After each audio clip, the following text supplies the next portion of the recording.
Bueno, buenas tardes a todos y bienvenidos a la Casa de Arte y la Cultura de Aranda. Soy Raquel y vuelvo a dar la bienvenida a Aranda. Vamos a iniciar el recital en honor a la poeta María Matute, de la mano de Augusto Clandestino. Esperamos que lo disfrutéis, que seguramente que sí, y bienvenidos una vez más. Muchísimas gracias por asistir.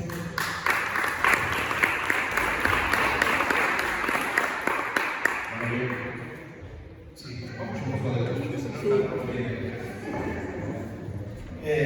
bueno, gracias a la alcaldesa por la amabilidad, por la hora de vernos estar en casa de la arquitectura y gracias también a Luis por hacer todo trabajo. Muchísimas gracias. Hoy vamos a hacer un acto un poco curioso porque es un recital en el que vamos a recordar fragmentos y la palabra viva de alguna manera de María Matute, pero también vamos a pulsar un poco el estado de la cuestión en la obra contemporánea de algunos poetas.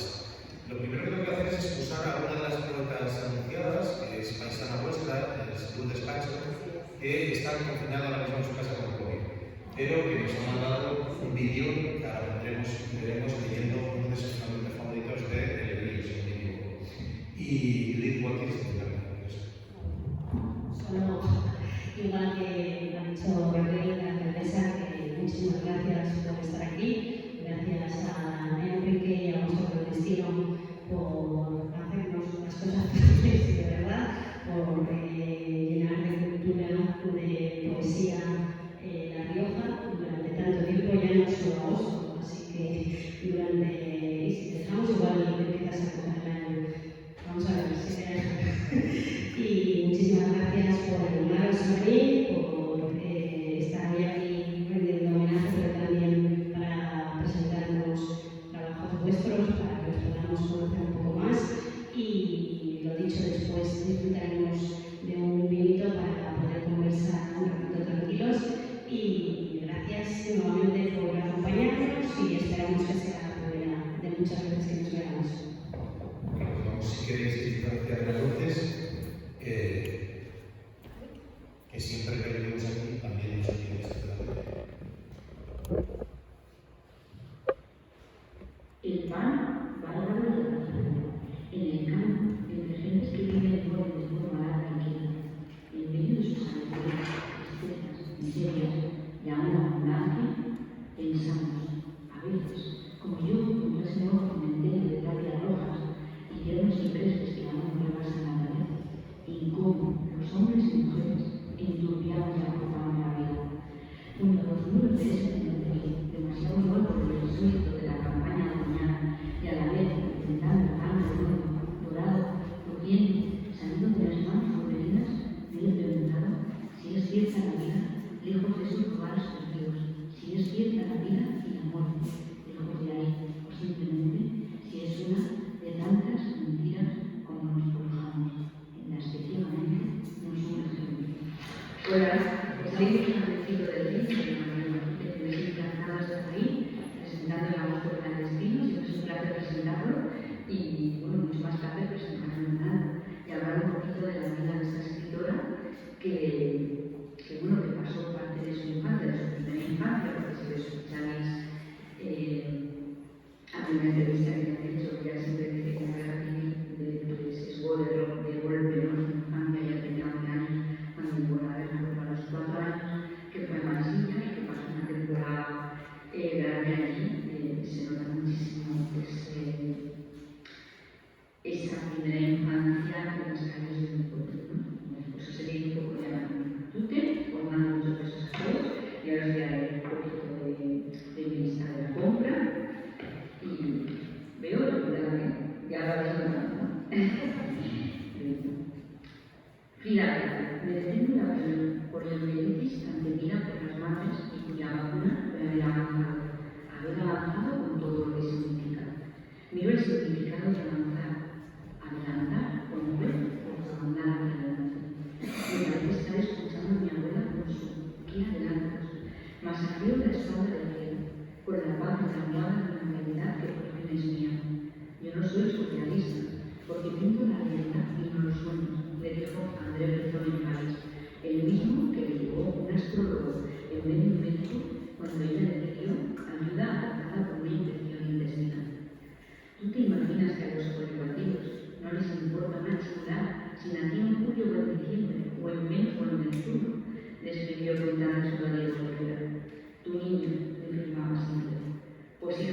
puede ser por lo que me hubiese enseñado de actividad.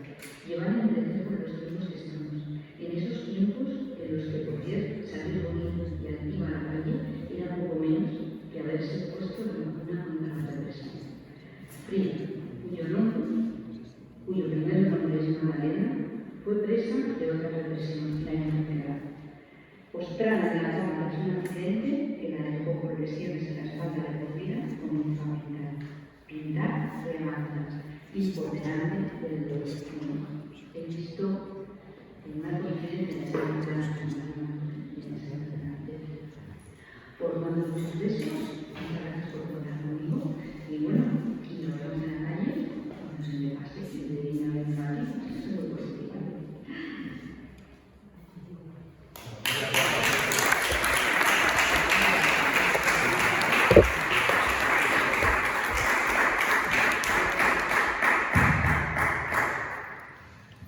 Bueno, pues vamos a, con muchísimas gracias por lo de siempre. Gracias por acogernos también en tus paisajes. Bueno, yo soy Enrique Cabezón, coordino junto a mis compañeros del 4 de agosto este festival. Es un festival que ya ha pasado por este lugar. Estuvimos aquí en la Ermita, yo creo que hace 4 o 5 años ya, con dos autores, Miguel Peñastre y Miguel Sanz. Y fue Correría del Exterior, una tarde preciosa, que todavía en pandemia, pues no sé si acordaréis, algunos estuvisteis por aquí, pero para nosotros el paisaje es fascinante, es también como era fascinante el paisaje de Mansilla para Ana María. Ana María llega a Mansilla a curarse de una enfermedad siendo muy niña. Y todos esos paisajes van a formar parte de su mitología toda la vida, ¿no? Incluso el discurso de entrega de Cervantes, o incluso de la Real Academia de la Lengua, siempre hay referencias a esa infancia mítica. Y por eso, de alguna manera también, en 4 de agosto, el año de su fallecimiento, en 2014, dentro de este festival, organizamos un pequeño homenaje en Mansilla. Un homenaje que se compuso de varios actos, se hicieron dos actos en Mansilla. Uno fue la señalización de todos los lugares del pueblo que aparecían en el río, y hizo muy bien. Otro fue un recital a pie del embalse y otro fue una charla sobre ella en Villavelayo.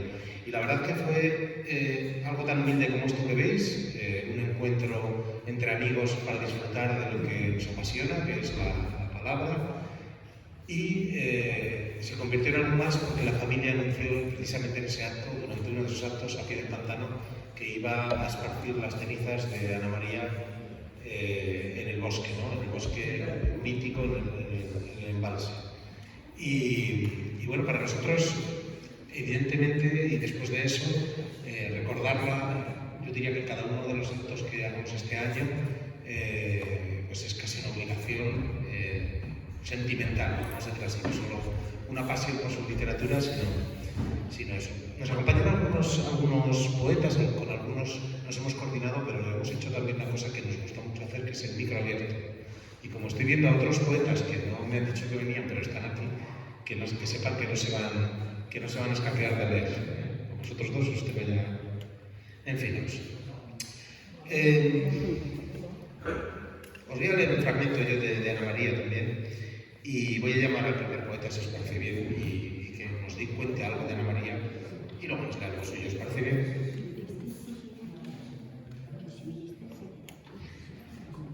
Pues un fragmento de Los hijos muertos. La chica vivía allí metida desde siempre.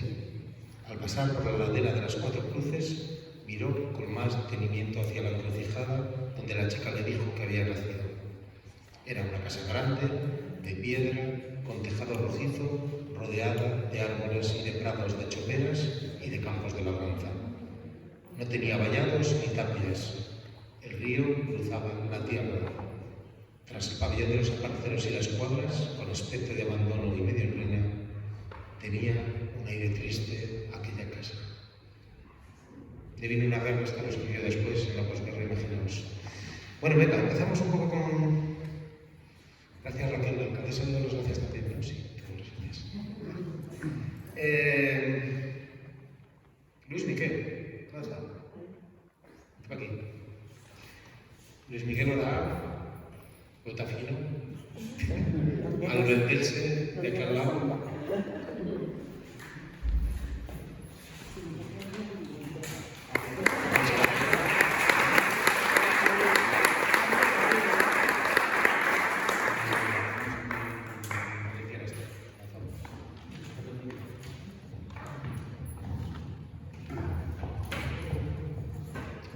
Bueno, yo voy a leer un cuento de Ana María Matute que se llama Música, que dice así.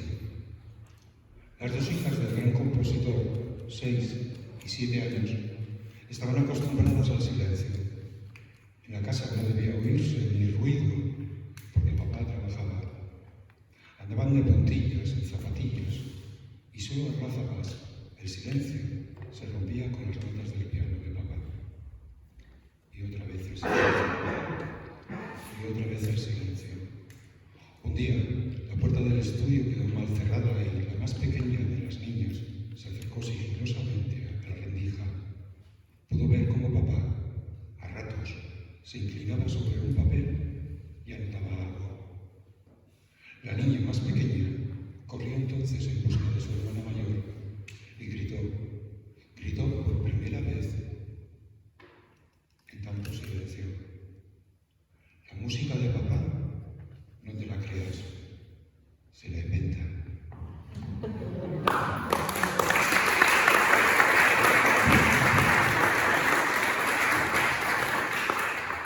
Bueno, yo voy a leer un texto mío, pero lleva una cita también de Ana María Matute, que es una cita, un fragmento de cuando entró en la Real Academia de la Lengua. Y dice así: el bosque era el lugar al que me gustaba escapar en mi niñez y mi adolescencia. Aquel era mi lugar. Allí aprendí que la oscuridad brilla, más aún, resplandece, que los vuelos de los pájaros escriben en el aire antiquísimas palabras, de donde han brotado todos los libros del mundo. Ana María Matute. Y yo, pues, digo, dicen que las letras se suman solas a otras letras para conformar las palabras y dar significado al libre albedrío de los significados.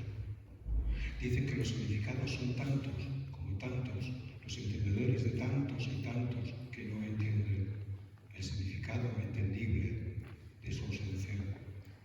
Dicen que las palabras animan en un silencio de los ojos marchitos de quien las pronuncia, con dolor o con la cercana distancia de quien pierde la costumbre de creer en el mundo y en aquellas pasiones que le fueron arrebatadas. Dicen tantas cosas que junto a letras, cincelando palabras en esculturas de piedra, que dirán mañana los silencios de un vacío inexistente en la voz de los oídos, de aquellos que sin conocerme digan que son las palabras, campanas que repliquen un sonido vivo, donde el viento decida los caminos de un futuro posible en un tiempo detenido. Dicen que un abecedario es el mejor pincel que un poeta puede usar para tocar el instrumento que con su sonido acaricia el alma. Una palabra que danza los sonidos y adormece de vida todas las caídas. Mas podría mirarte a los ojos una eternidad, hablarte de ese tiempo que no poseo, amarte desde ese tiempo infinito que un instante reclamó a la memoria para hablar de nosotros dentro de un suspiro. Podría escuchar en silencio la voz que me dicta los versos allí en el bosque, donde los vuelos de los pájaros todavía hoy los escriben en el aire.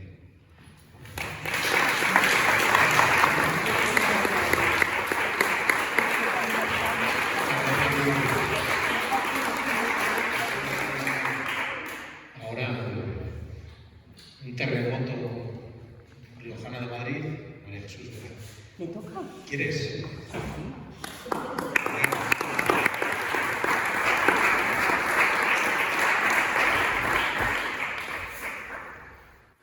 Si te parece bien. Hombre, pues lo que usted quiera.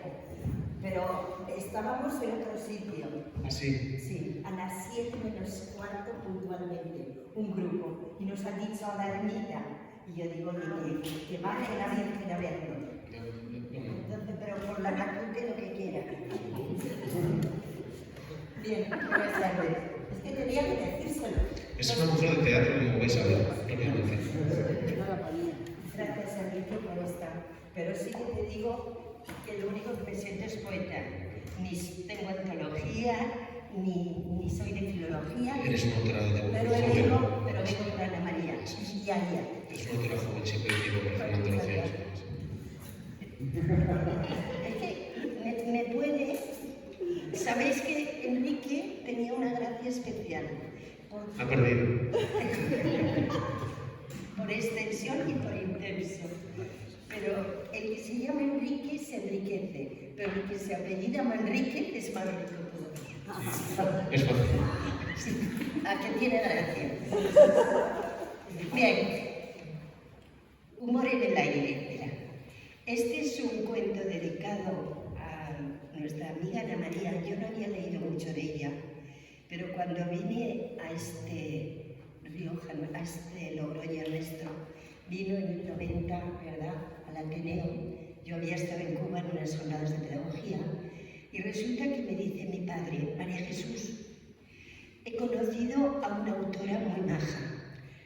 ¿Por qué? Le dije. Dice, pues mira, porque veo que ha sido vanguardista, pionera, luchadora.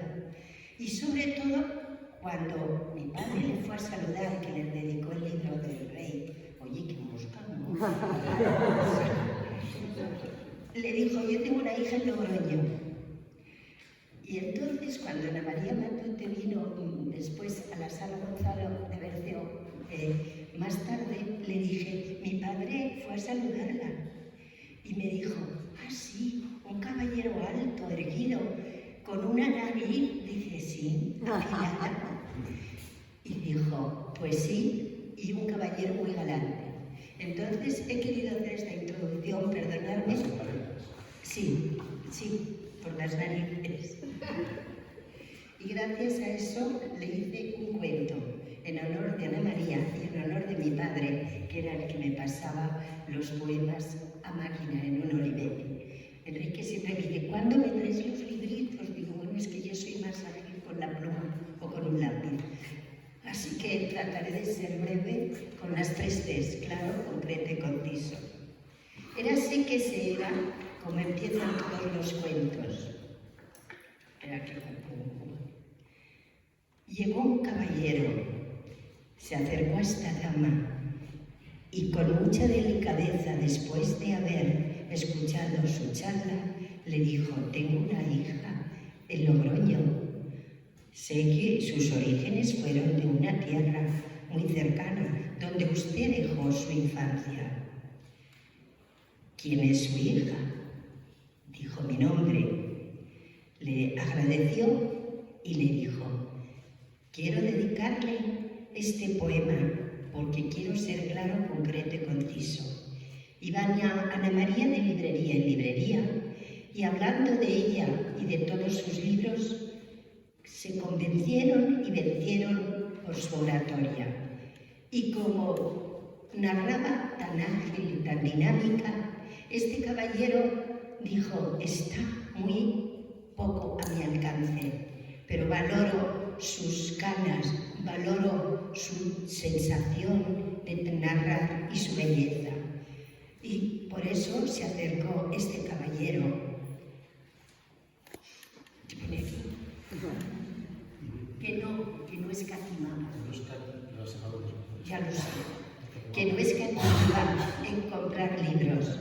Cada vez que el papá iba a algún sitio siempre se presentaba. Amaba tanto la literatura y dijo, le cojo este libro de esta trilogía porque me ha gustado muchísimo y le agradeceré que me lo dedique.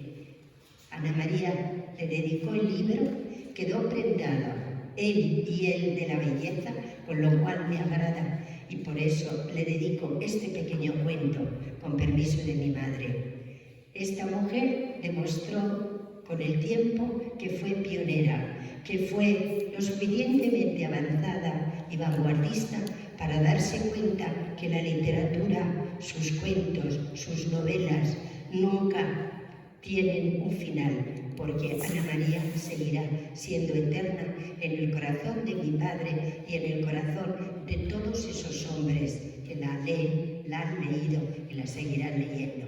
Gracias, Ana María.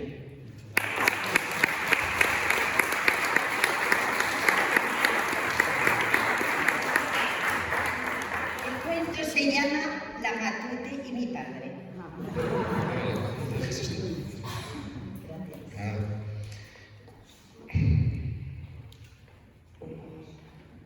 Iker Gil, venga, vete para aquí. O sea, estoy viendo que se os torce la cara cuando os llamo. Sí. Ya nos habíamos quedado el bolso. Bueno, a ver. A mí estas cosas.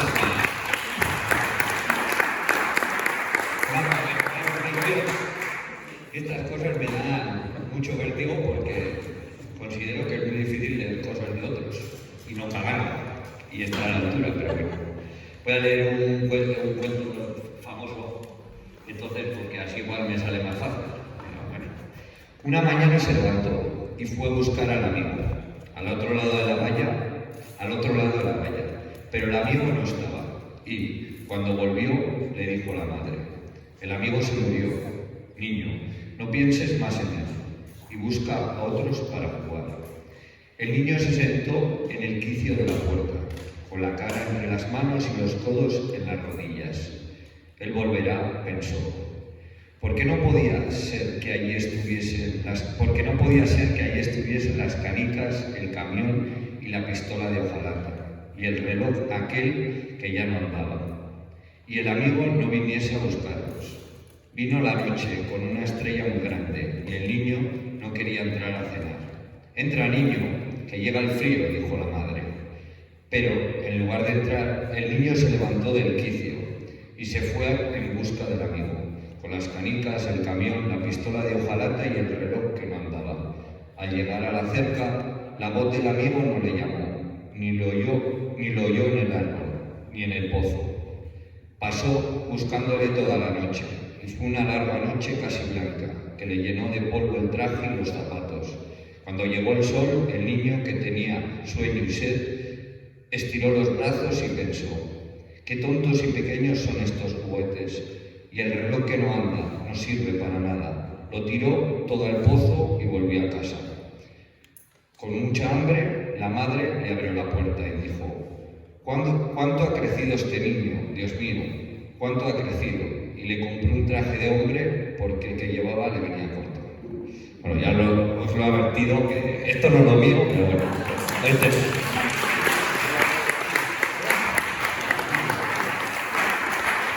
Si no, después que le he metido, no huyas.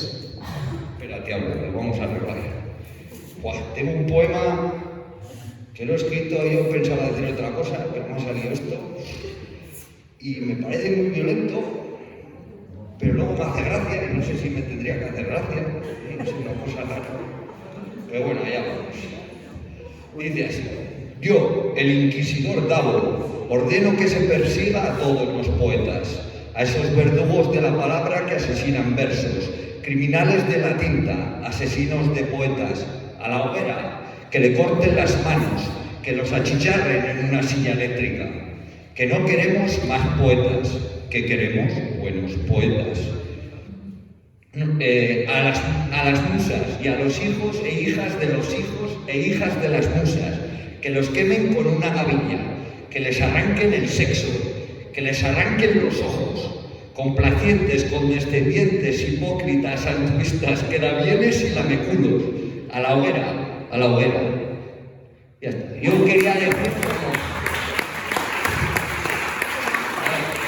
en mi defensa, quería decir pues que hay que esforzarse por escribir bien y darle a la gente lo mejor que puedas, pero me ha salido esto, yo qué sé. Muchas gracias, sí que no te importa que empieces mañana con todo eso, que vamos a pasar bien todavía. Gina García.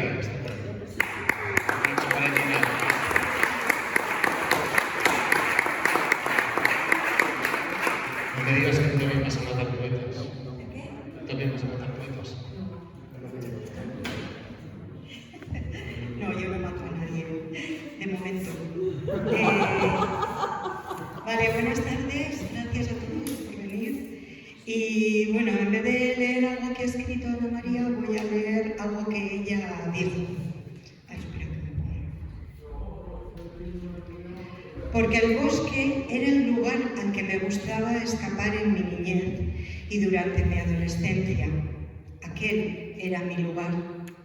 Allí aprendí que la oscuridad brilla aún más, resplandece, que los vuelos de los pájaros escriben en el aire antiquísimas palabras, de donde han brotado todos los libros del mundo, que existen rumores y sonidos totalmente desconocidos por los humanos, que existe el canto del bosque entero, donde residen infinidad de historias que jamás se han escrito y acaso se escribirán.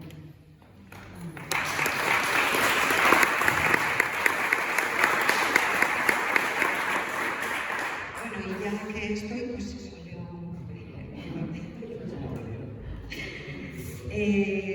remisión. Un grito de silencio duele más. Agazapar la voz para no provocar a la tiranía. Engullir la amargura hasta atragantar el tobogán que desemboca en tus entrañas. Temer que la noche se aproxime con su filo para diseccionar tus sueños. No te engañes. No podrás amansar a la bestia. Todavía sufres su última centellada. Merodea tu mente cercando las vertientes de un manantial que va mermando con sus mentiras. Las agujas desorientadas de tu brújula no consiguen marcar la dirección exacta. Perdida, como una sirena en tierra, sientes que te ahogas.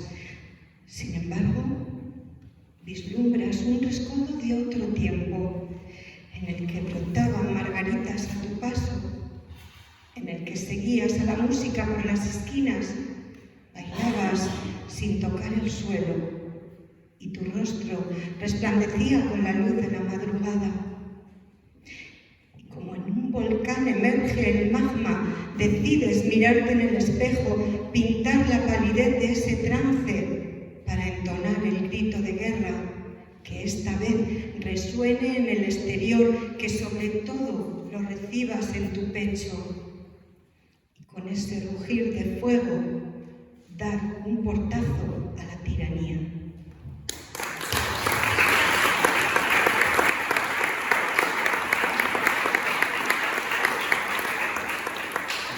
Una ha leído un fragmento de El Bosque, que fue el discurso de aceptación ya de ingreso en la Real Academia de la Lengua Española de Ana María Matute, y lo leyó en el 98, según mi libro. Había sido elegido en el 96, lo leyó en el 98, pero había sido elegido en el 96 para ocupar el sillón K de Carmen Conde.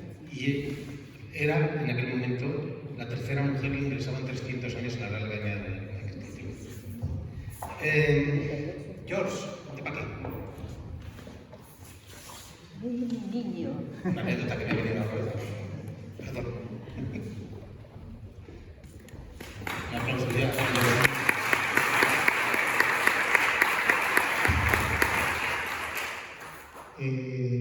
Es un gusto estar acá compartiendo esta tarde. Tiene una estampa muy bucólica, ¿no? Este idílico, y compartir con vosotros es algo excelso. Y muchas gracias, Enrique, por invitarme de ese inmenso día. Voy a aportar un verso de Ana María Matute, lo voy a leer en el teléfono porque me han pasado un fragmento, y se llama Mar. Pobre niño, tenía las orejas muy grandes y cuando se ponía de espalda a la ventana se volvían encarnadas. Pobre niño, estaba doblado, amarillo. Vino el hombre que cruzaba detrás de sus gafas. El mar, dijo, el mar. Todo el mundo empezó a hacer maletas y a hablar del mar. Tenían una prisa muy grande. El niño se figuró que el mar era como estar dentro de una caracola grandísima, llena de rumores, cánticos, voces, que gritaban muy lejos como un largo eco. Creía que el mar era alto y verde, pero cuando llegó el mar se quedó parado. Su piel, qué extraña era allí. Madre, dijo, porque sentía vergüenza. quiero ver hasta dónde me llega el mar. Él creyó el mar alto y verde, lo veía blanco como el borde de la cerveza, cosquillándole frío la punta de los pies. Voy a ver hasta dónde me llega el mar. Y anduvo el mar, qué cosa rara. Crecía, se volvía azul, violeta, le llegó a las rodillas, luego a la cintura, al pecho, a los labios, a los ojos. Entonces le entró en las orejas el eco largo, las voces que llaman lejos, y en los ojos todo el color. Así, por fin, el mar era de verdad. Era un grande, inmensa caracola. El mar verdaderamente era alto y verde, pero los de la villa no entendían nada de nada. Encima se ponían a llorar a gritos y decían: ¡qué desgracia, señor! ¡Qué gran desgracia!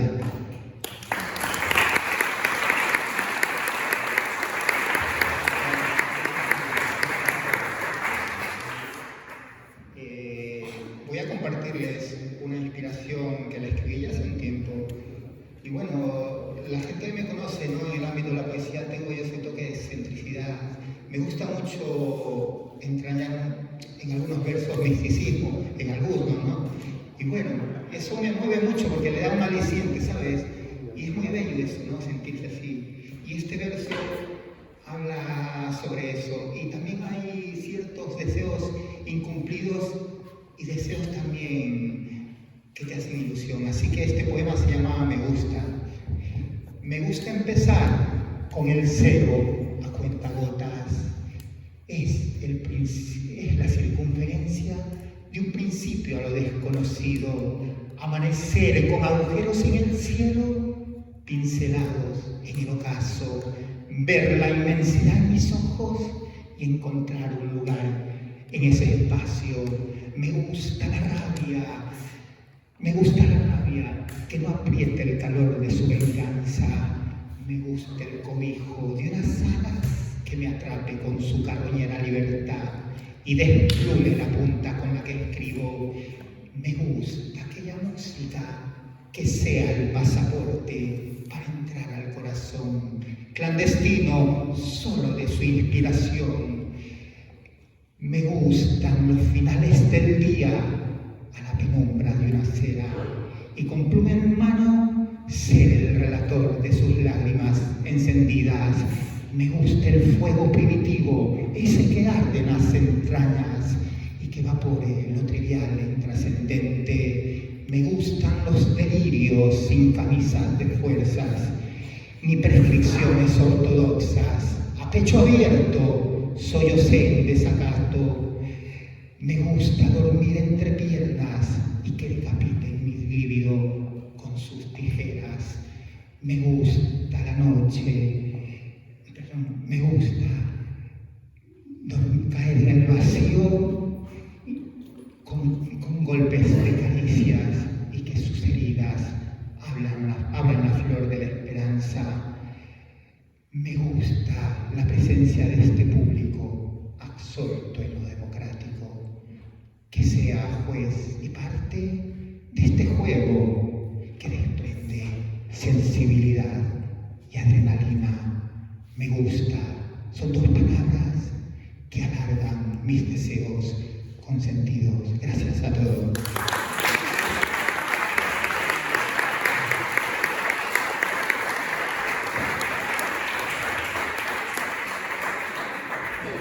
Sonia Andújar, qué gusto estar sentada a mi lado. Bueno, perdona, qué gusto estar sentada.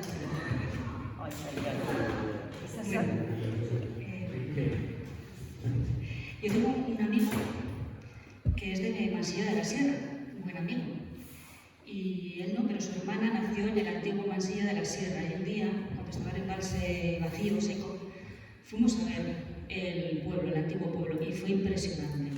Tenía que ver unos palacios, tenía que ser un pueblo maravilloso. Y estos días recordando, escuchando todo lo que contaba Ana María Matute, jolín, pues yo pensaba en cómo sería realmente el pueblo, cómo sería ese bosque del que ella hablaba y en el que ella se escondía, ¿no? Y se Se diluían. He oído también que ella en algún momento ha dicho que ella se siente un árbol, es un árbol. Y bueno, pues voy a leer un pequeño texto que se titula El árbol. ¿Te parece bien? Ok. Y si no también, ¿no? El árbol. Todos los días, cuando volvía del colegio, el niño que soñaba miraba aquella gran ventana del palacio. Dentro de la ventana había un árbol. El niño no lo podía comprender y ni siquiera en sueños podía explicárselo.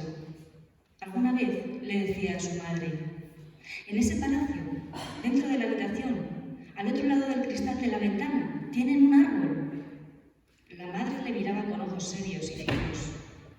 De pronto parecía que tenía miedo y le ponía la mano en la cabeza. No importa, niño, le decía. Pero el recuerdo del árbol perseguía al niño fuera de sus sueños. Vi el árbol ayer por la mañana y ayer por la tarde, dentro de la habitación. Los de ese palacio tienen un árbol en el centro de la sala. Yo lo he visto. Es el árbol gemelo del que vive en la acera, dentro de su cuadrito de tierra, entre el cemento. Sí, madre, es el árbol gemelo.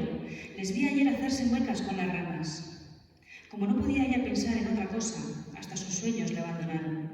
Cuando llegaron los días sin mañana, sin tarde ni noche, cuando la mano de la madre se quedaba mucho rato en su frente para frenar su pensamiento, el niño buscaba afanosamente en el suelo de su cuartito y debajo de la cama. Tal vez el árbol me vaya buscando por debajo de la tierra y vaya empujando a la tierra y me encuentre.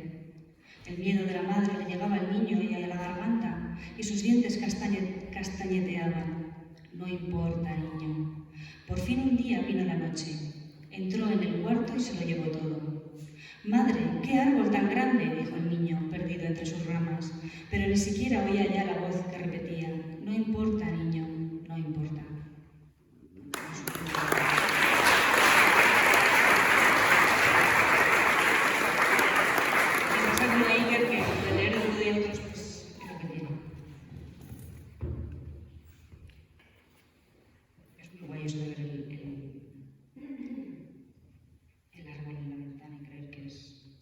Vamos a ver, voy a leer un poema basado en hechos reales, algo que me contó mi abuela, que también habla del medio rural, de donde era ella, de donde venimos todos, y bueno, se titula Entrañas.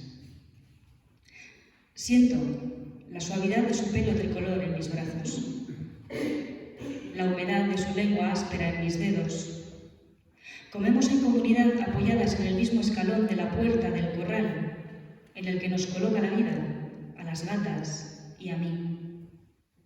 En ese corral nos dan de comer madre, padre, hermanos. El séptimo día descansó Dios. En mi casa, solo los hombres. Alegría del trozo de pan escondido en la falda de abuela Teresa, como un sol que limpia las nubes, que limpia nuestras lágrimas rotas de mantel. El calor azota los cardos que miran como estatuas el camino polvoriento, que miran las piedras, que miran los tornados de polvo en el camino. Polvo eres y en polvo te convertirás. No mereces ser, ni ver, o leer, o aprender, o disfrutar, niña.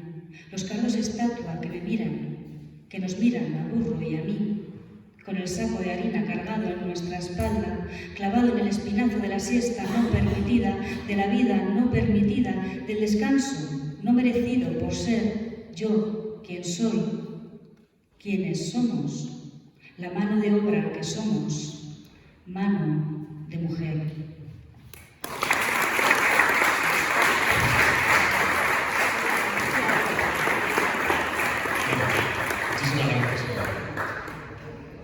Antes de darle el micro, porque ya estamos ahí, hemos hecho una pequeña selección de textos de Ana María que casi son textos que se refieren a su especie riojana y casi funcionan como pequeños aforismos poéticos, ¿no? Y si me lo permitís, los leo y abrimos el micro a quien quiera salir a leer y a los que vamos a obligar también. Mansilla de la Sierra, el paisaje de mi niñez, el agua lo cubre todo. Cuántos nombres, cuántas carreras de niño ya mudos. Cualquier niño hubiera pintado la casa, pero nadie sabrá de ella sin haber sido niño dentro. Aquel era un viejo tiempo de mi infancia, roído como un esqueleto. Casi nada faltaba, excepto la vida. Parece ser que la alegría, la despreocupación, el simple gozo de vivir tienen su precio. A veces, la felicidad y la sangre afloran a los ojos de los niños de forma mucho más viva que a la de los hombres. Casi ningún habitante de Mansilla vio el mar. Alguna vez un muchacho o una mujer me preguntó, siendo yo todavía niña, ¿y el mar cómo es? Ahora, algo parecido al mar llegó hasta ellos. Los niños no entienden la muerte, pero se dejan bañar por esa niebla de vapor que la rodea. Los niños tienen miedo de los muertos y a un tiempo se sienten atraídos por ellos. Las mujeres del campo no suelen decir nombres dulces más que a las vacas cuando les traen terneros, a las yeguas cuando les traen potrillos y a los hijos cuando mueren niños. Cuando éramos niños, la hora de la siesta significaba simple, radiantemente, la libertad. Era la hora bendita en que los mayores dormitaban. Alarma. Apagad, por favor. Los niños no suelen temer al sol, desnudos, libres, inconscientes. La amistad es un gran descubrimiento a las 8 o las 9, a los 11 años. Cada 15 días las mujeres de Mansilla se reunían en los hornos y amasaban. Esto constituía un acto importante, solemne, como un rito. Ya no hay hornos. Los antiguos están definitivamente bajo el agua. Ninguna niña de 14 años, como quien atraviesa con esa nueva sabiduría el umbral de la infancia, aprende a amasar el pan de todos los días. Y la última, que ya a la tercera alarma me tiran al pelo, ¿no? Ese es el juego que tenéis aquí. Lo estáis haciendo adrede, lo sé. En la puerta de la luna, los niños crecían despacio, dentro de sí. En nuestra hora de soledad, la puerta de la luna nos devuelve al niño que aún vaga dentro de nosotros, buscando inútilmente puertas y ventanas por donde escapar. Dígame.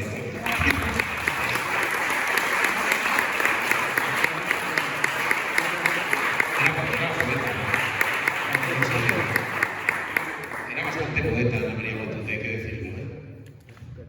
Aunque no ejerciese igual. Un aplauso para él.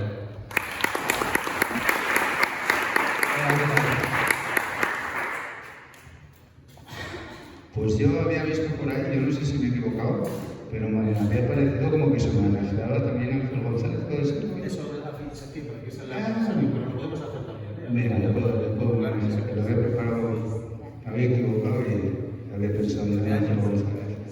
El 6 de septiembre es el centenario también del nacimiento de Ángel González, un poeta increíble de los Quijote, y haremos también alguna actividad. Es buenísimo. Bien, pues yo me adelanto. Que no todos los poetas. Yo había pensado en un poema de Ángel González porque yo cuando lo descubrí resulta que leyendo uno de sus poemas vi que tenía uno que tenía un título muy parecido a uno que tengo yo y teníamos una contradicción él y yo. Él decía que la lluvia resbalaba y yo en el mío digo que no resbalaba, ¿no? Y bueno, pues ese fue... Este pueblo con bancos de tierra. No lo sé por qué ha sido, pero bueno, la cosa es que me pareció curioso, ¿no? Que se mencionase ese tema, ¿no? Dentro de que se habla de la lluvia. La lluvia de Ángel González. No, la lluvia no te moja, te resbala. Tienes la piel de aceite, amada mía, ungida con aceite perfumada. Todo lo que te has pasado, la ternura, la lengua transparente de las aguas, un vapor dulce como el aliento de un buey. Cálidamente salan los árboles, gotas largas, como alfileres líquidos brillan en el primer sol de la mañana. La lluvia ha mojado tus cabellos, no ha mojado tu cuerpo ni tu cara.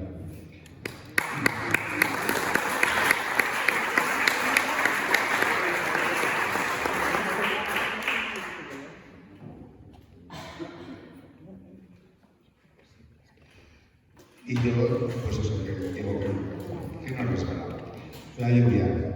Dicen que siempre que llueve escampa. No es cierto, no es verdad. No siempre que llueve escampa, ni lo hace al gusto de todos. Así es la lluvia. Siempre te da más de lo que necesitas y menos de lo que esperas. Amores que llegan tarde, que perdiste o que nunca fueron. Padres ausentes, madres que te absorben y controlan. Profesores chiquiteros que descargan su abstinencia mañanera en la carita de los niños. Amigos que idolatras y un día te traicionan. Grandes sueños de los que te acabas despertando. Trabajos de mierda con horarios que te convienen. Trenes descarrilados que no llegan ni a tiempo ni al destino. Gente que pierdes en el peor momento, como si existiese alguno bueno. Conseguir que la lluvia te resbale tiene un precio. Pagas por el funeral de las mariposas y el cierre de los buenos tiempos. Se te escurren los relojes por entre los dedos mientras te asedian las caras. Vas olvidando las cosas por las que matabas ayer, cuando todo importaba. Aceptas a la soledad por compañera en el sufrimiento que causa la ausencia de los besos. Quieres huir y escapar de tu propia sombra, de la lluvia, porque en realidad la lluvia no resbala, pero nos va calando hasta los huesos. Por mucho que la ignores o te hagas un ovillo, si eres capaz de resistirla, conseguirás un buen reuma. Así te premian los años. Pero no, por mucho que nos empeñemos, la lluvia a nadie le resbala. Y es mejor agarrarla fuerte cuando cae. Pues nunca llueve a gusto de todos. Muchas gracias. Estoy viendo a dos salas que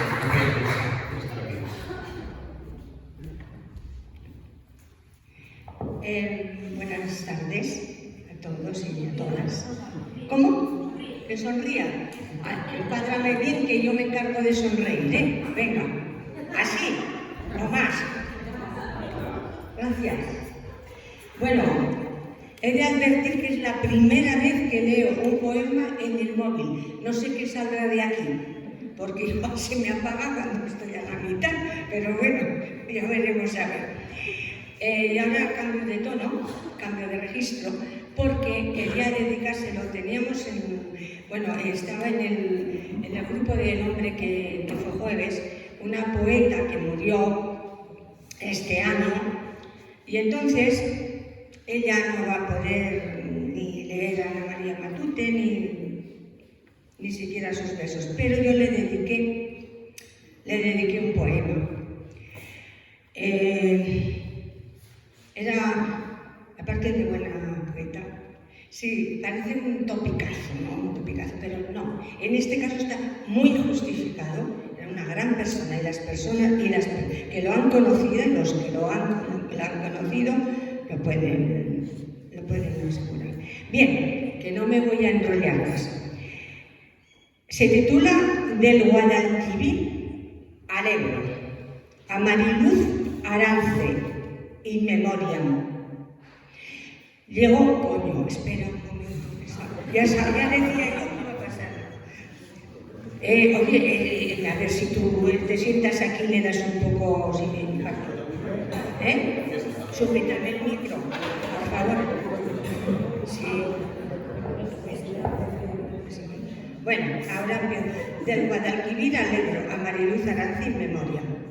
Llegó del Jaén de Sierra Morena, en la que Don Quijote cabalgó en sus aventuras, cuna del Guadalquivir, estrellando su bravura entre los riscos de Cazorla. Jaén, La Rioja, ensambladas por el olivo bíblico y romano, por un brindis de amor que sella el vino. Y una poeta que fue luz y quedó abducida por las sombras. Por siempre, Mariluz, en poemas indelebles, esparciendo los versos como alfabeto de pétalos en fonemas por tu voz articulados, con un deje de Andalucía en la memoria. Un 21 de marzo, la poesía se le quebró en la garganta y la pluma se desmayó como hoja seca en la borrasca. Pero tus versos y tu nombre permanecen como luz de amanecer que fuiste. Aquí somos y estamos Aquí somos y estamos tus poetas compañeros, hermanados por la belleza, el sentimiento y la utopía, unidos por el tango sublime que el océano cruza como gaviota al viento. Aunque no estés, sigues siendo en las líneas infinitas de tus versos y en el flujo luminoso del recuerdo.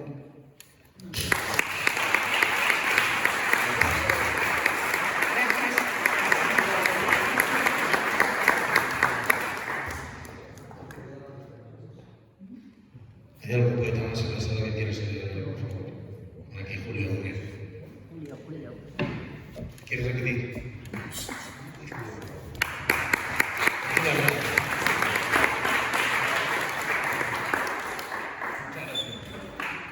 Es un honor para mí estar hoy aquí rindiendo justo y merecido homenaje a doña Ana María Matute, y a mí cuando murió, como sabéis, veraneaba en Marsella, donde quedó sepultada su infancia, su primera juventud y su vida eterna, ¿no? Entonces yo le dediqué una composición en verso que dice así: Mansilla de la Sierra, a doña Ana María Matute. Acabo de regresar a Mansilla de la Sierra, a pasear por sus calles y sus prados y riberas, y he sentido que el lugar de aquella infancia primera está intacto como entonces y de la misma manera. Quisiera tener de patria la que tienen los poetas, que al volver la vista atrás esté aquella edad, aquella, la fuente junto a la plaza, donde el puente de la iglesia, enfrente que sigue el kiosco como en los días de fiesta, donde oímos las canciones de sones que el alma lleva, el río Gatón de siempre que inspirara cosas bellas y recorre todo el pueblo cual si fueran nuestras venas. Ese río primitivo, río de la vida nuestra, que arrastrara nuestras voces de infantiles primaveras, no se las llevó del todo, porque siempre alguna queda. Son los ecos que retumban y en el corazón resuenan, que vuelven de vez en cuando el verano otoñía. Dicen de este pueblo que cuando en el año 60 quedó hundido bajo el agua, como durmiendo la siesta. Sin embargo, no es verdad que anegado permanezca. Las dos cosas ser no pueden. El agua que va y que fuera, la que ahogó nuestros gritos, no va ni viene, se queda. ¿Cómo si no entenderemos la feliz edad aquella cuando encima de la torre el nido de la cigüeña? También entonces se irían y no estarían sus huellas ambas márgenes del río, esas pisadas eternas que dejaron nuestros pies a la hora del dormevela, saltando por sobre el agua y por las rosas de piedra, donde los chicos del pueblo enseñaron sus destrezas. Y esos paisajes del monte, con las estampas más bellas, no existieron de verdad como el bosque de Aranguecia. Y aquel verdor otoñal, cuando las tardes de niebla, es mentira que en el cauce todo su esplendor refleja. Tampoco sería cierto ni estarían en sus cortezas las iniciales grabadas de Ana María y la fecha en los álamos de plata que escoltaban la chopera, cuando soñaba con ser la musa de la Orihuela y en la puerta de la luna sistema solar y estrella. Quisiera tener de patria la que tienen los poetas, que al volver la vista atrás esté aquella edad, aquella, pero no querrás que crea en la verdad embustera, que me niega los recuerdos y hasta la memoria niega. Por eso quiero de patria la infancia de los que sueñan, y que al volver a mirar esté mi señal, aquella.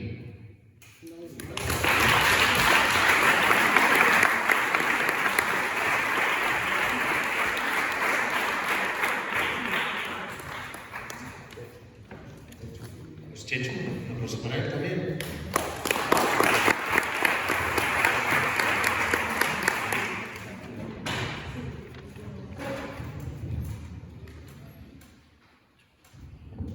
No tenía idea de salir aquí, pero yo estas cosas siempre me gustan animarme y hacía mucho que no me ponía delante del micrófono y de algo. Este, bueno, es un poema que escribí esta semana, no tiene que ver con la Ana María Matute, aunque tiene que ver con la guerra, con las guerras, y especialmente me ha motivado la guerra de Gaza, que creo que también, bueno, Ana María Matute también pasó su guerra.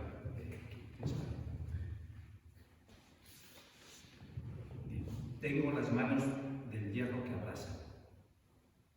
Admiro el desasosiego de la mirada y corro detrás del miedo, del ruido, del silencio, del peligro. Me gusta ser la cucaracha en el plato, el polvo que ensucia la camisa, el humo que se queda en los pulmones y la noche espesa entre los dedos.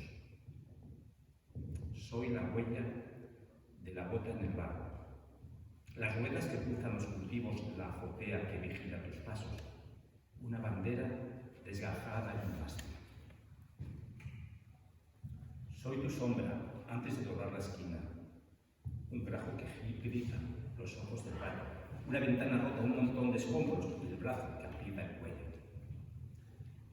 Vengo a cerrar mercados, puertas y colegios, abarroto hospitales de ciegos y mancos, te piso cuando caes abatido en el suelo, la amapola que crece en tu pecho. Soy quien hace temblar las manos, quien alimenta la boca de rabia, incendia de odio, cuchillo afilado, ignorancia para valientes soldados. Puedo ver ese rayo de luz que deslumbra, un cordero que salta a la verja, un niño entretenido con su bicicleta y miles de estrellas lloviendo. Suena la música que nadie escucha. El mar, curiosamente, en calma. Mañana pasa de nuevo un tranvía, pero ya todos están muertos.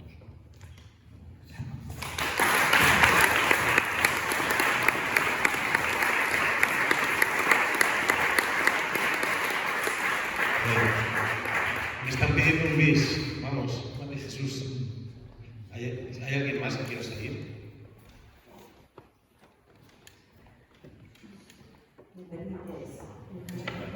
Además, Chechu ya ha hecho el... Eso. No te preocupes, gracias. En primer lugar, gracias porque, como me dice Mujer de Teatro, la poesía es seria, se dramatiza, se desdramatiza, pero somos sensibles. No todos los poetas son sensibles y lamento decir esto.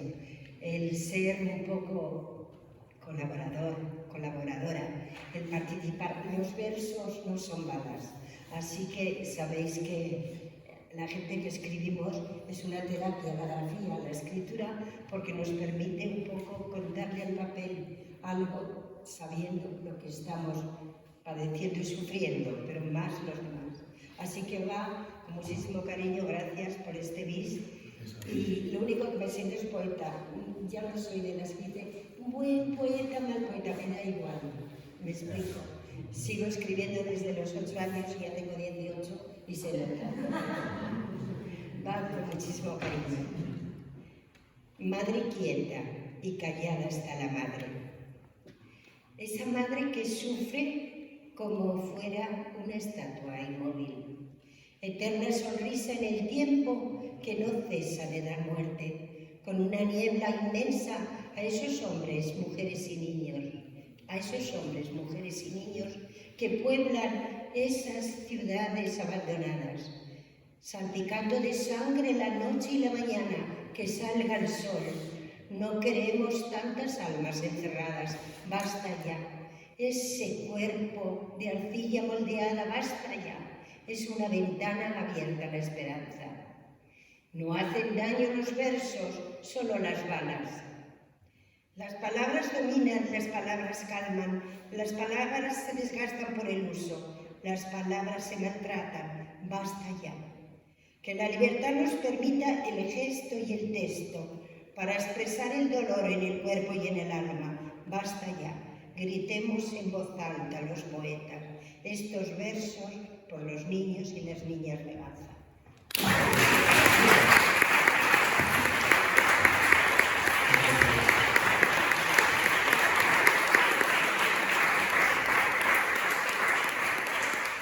Vamos a cerrar ya el acto, no sin antes recordaros las citas que tenemos la semana que viene, pero me voy a limitar al martes. El martes tenemos 3 citas y además tendréis que elegir si queréis ir. A las 7 de la tarde en el Espacio Odisea, en Logroño, se presentarán las hojas del Baobab, es una colección de plaquettes que se hacen en Punta Umbría de los autores riojanos que han publicado. Estarán allí presentes Carmen Beltrán, Sonia San Román, Lucas Rodríguez Luis, para unos cuantos Amado Santa María, porque bueno, Iglesia está en la calle María Teresa Gil de Gárate. En el mismo espacio, a las 8 de la tarde, se presentará la poesía completa de Eva Baz, una poeta onubense maravillosa que ha sido, bueno, que lo introduce un estudio de nuestra poeta Sonia San Román. Así que hay 2 citas ese día en el espacio Odisea. Pero a las 7 de la tarde también en Autol, si alguno se anima, en la Casa de Cultura se presentará el nuevo libro de poemas de Adrián Pérez Castillo, poeta de allí, que se llama En nuestros corazones.